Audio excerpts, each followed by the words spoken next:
哎，你们大多数的人如果去想象我每天的生活，是不是感觉应该是挺幸福？有一个还不错的工作，每天回家一开门，有一个大胖娇妻给我提供一个坚实可靠的臂弯，两个可爱的孩子发出银铃般的笑声，然后我就像电视剧里独立女性大女主一样，给自己装呼的端起来一杯香槟，享受家庭和事业平衡下的幸福。完全不是。就昨天晚上，我被大胖媳妇给气哭了，自己给自己关厕所，哭了10分钟。我昨天的工作特别忙，我刚出差回来，从机场直接到了一个很远的地方拍东西，拍了一下午也没拍完。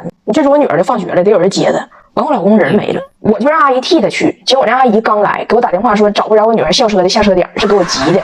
那么我老公哪去了呢？人丢了。他本来是记得的，我教过他下班之后怎么去找那个地铁站。结果去地铁站的路上呢，人家饿了，顺着烤冷面那边人就去了，找到了烤冷面，也吃着了烤冷面，但不知道咋折返了。我说你不记得你路过什么地标吗？他说我记得，我是在兰州拉面那儿拐的弯。但是返程的时候，我发现有数家兰州拉面都长一样，所以他迷失兰州了，迷失兰州了。他这1个月丢4次了，而且不光是丢，就啥大事小事都得是找我帮他。每一次我不耐烦了跟他喊，他就是示弱加撒娇。那我不认识汉字吗？那我说汉语别人听不懂了，那你说我怎么办？那你就帮人家嘛。然后我就没招了，我就那你说我怎么办？那我就帮人家了，他也挺可怜的，那就都我操心我管吧。有的时候我都觉得大胖媳妇表面的憨傻有可能是个世纪骗局，她实际上是个 AI， 她的出厂设置就是为了制服我生产的，我就没有招。她这个性格在视频里可能是可爱，但在现实里就是克我。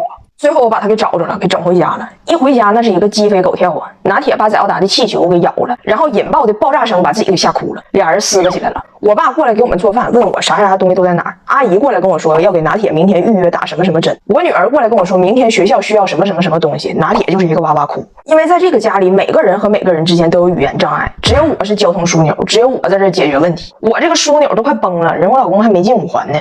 吃饭的时候，我这边工作之前录的一个东西，甲方一直不满意。我说现在大家都小一点声，嘘，妈妈需要录一个东西。我老公说 You need a break from work。我爸说这菜要凉了啊。我女儿说 Why？ 我儿子说啥呢？我就嫌烦，我说我吃完了，你们赶紧吃。然后我就自己回卧室里去，把门一关，重新一遍遍整。你说谁工作的时候不心烦吧？等我好不容易整完的时候，我出来饿的都快突突了，我想坐下吃口饭，一口都没有了，盘子刮得干干净净，一根菜都没给我剩。我就问我老公，我说我的饭呢？他说你不是说你吃晚饭了吗？我都吃了，那不能浪费。我没办法，拿起手机就给自己点外卖。那时候心里还是有一丝委屈的，就上来那个钻牛角尖的劲儿了，越心越委屈，然后自己进厕所气哭了。我老公都没明白咋回事，在外边问我，你拉肚子了？你咋这么长时间不出来呢？我说我吃着啥了？我拉肚子，我拿啥拉呀？我爸感觉到气氛不对，赶紧过来劝我，跟我说这个男的和女的吧，天生基因就不一样。女的天生就比较会照顾人，就心细，就更容易操心；男的天生就心粗，所以你也别生气。我说我最不爱听的就是这句话。我曾经就听过一个男生说啊，我真希望我这辈子有个姐姐，因为姐姐就是特别会照顾人，又能照顾我，又能替我照顾好爸妈。他觉得说的一点问题都没有。我就想说，你姐生下来是还债的呀，你命里缺火，你姐命里缺活，生下来就想干活，能不能不把现实问题推卸成物种问题？哪有哪个物种生下来就会照顾人，都是后天逼出来的。因为我们后天受的教育不一样，标准不一样，要求不一样，最后才导致我们会照顾人。我老公如果上1天班回来给拿铁换一片尿布，铁岭新区炸了，我奶我爷我家所有的老人都会说，哎呀妈，你看这爸爸多好。我同样也工作1天回家，甚至工作比他更累。我给孩子做饭的时候，我姥跟我说，你这孩子养的还是瘦啊，这肯定是营养还是不对，你得寻思家里孩子哺乳，那瘦可不行啊。从来要求都不一样，标准都不一样，所以女生天生会照顾人是最大的谎言。我们不是天生会，我们只是想当一个好女性，当一个好妈妈，这个高考分数线更高锻炼出来的。然后我今天说这些不是吐槽我的生活，我的生活也没有啥悲惨的。我觉得任何的妈妈，不管你的工作表面上是很光鲜的还是很平凡的，回到家的繁琐都是一样的。我就是想跟所有年轻的女性、年轻的妈妈们说，不要总是那么喜欢自我反省、自我谴责，也不用那么轻易的就对周围的一切产生同情、愧疚，然后把所有的压力都压到自己身上，还觉得自己做的不够好。其实别人也不一定多心疼你，人都习惯了。别学咱们妈妈那代人，就是我很苦，我打碎了牙往肚里咽。你有那个牙，你往肚里咽干啥呀？你咬它，你咬它呀。当大胖媳妇儿第一次冲浪，好紧张啊！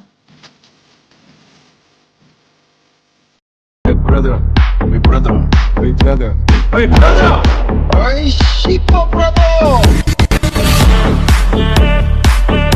哎呦我的妈！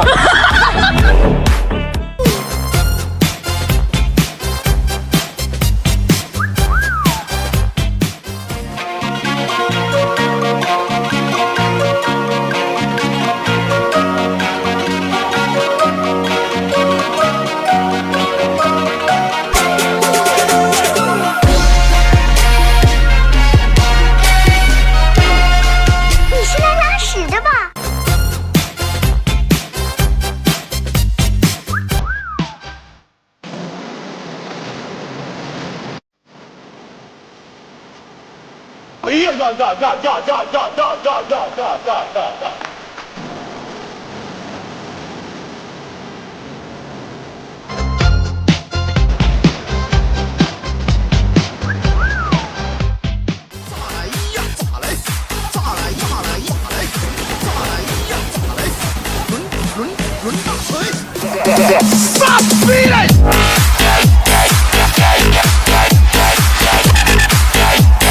我大意了啊！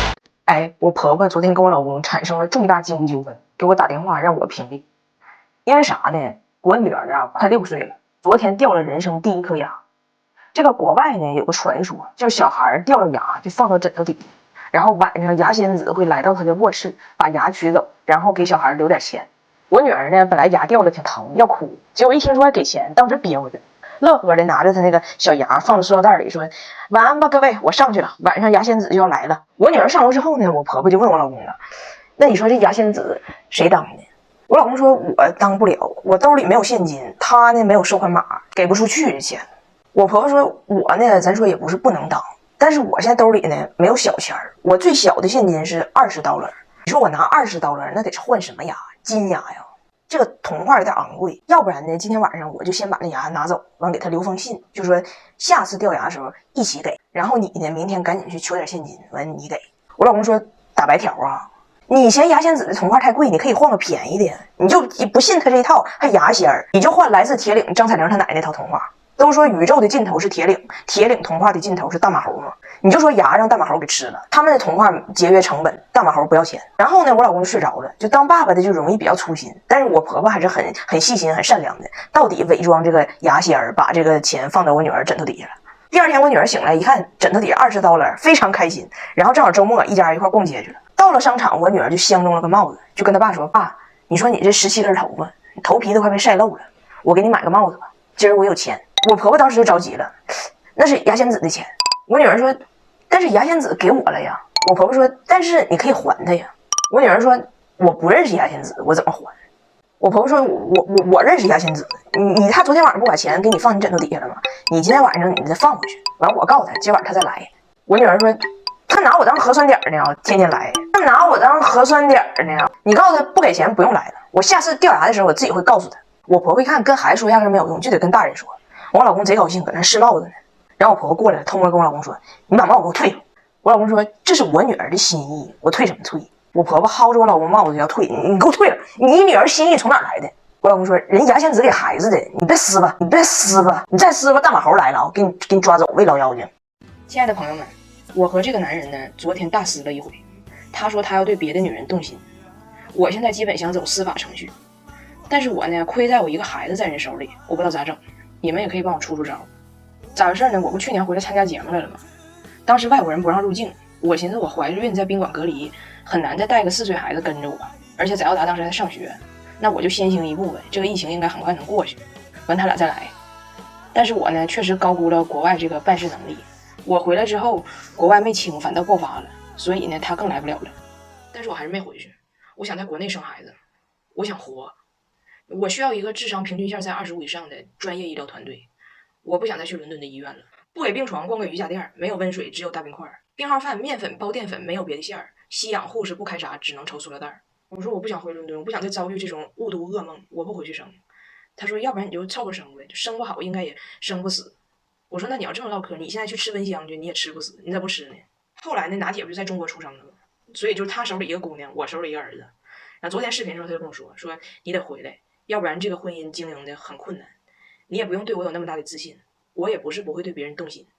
我说咱家住的是老年区，就周围方圆8公里，平均年龄79。我知道你喜欢长得娇小的，但咋现在就抽不小的也算吗？70以下的，就楼上有个东欧的克里朵夫斯基，眉眼还行，670斤。我临走时候上他家跟他告别，寻拥抱一下子，那不掉他肚脐里去了吗？里边还有俩猫，外号克里朵夫食人草，我都怀疑他是小孩。我说反正我好不容易回来了，我不想回去，你有能耐你过来。他说现在只有就是特殊的工作签证或者商务签证才能入境，就换句话说你得是个人才。我说那不就差到这儿了吗？如果你平时业余爱好不是打游戏是造火箭，别人造的得烧油，你造那玩意儿烧卫生纸就行，那你肯定也能拿着这种签证，就主要不还就不是人才。但是呢，我有个好闺蜜跟我是真好，给我出个招，说你看你老公虽然回不来，但是你女儿翟耀达是正经八百中国公民呢，那也是就是短视频界的国民女儿们。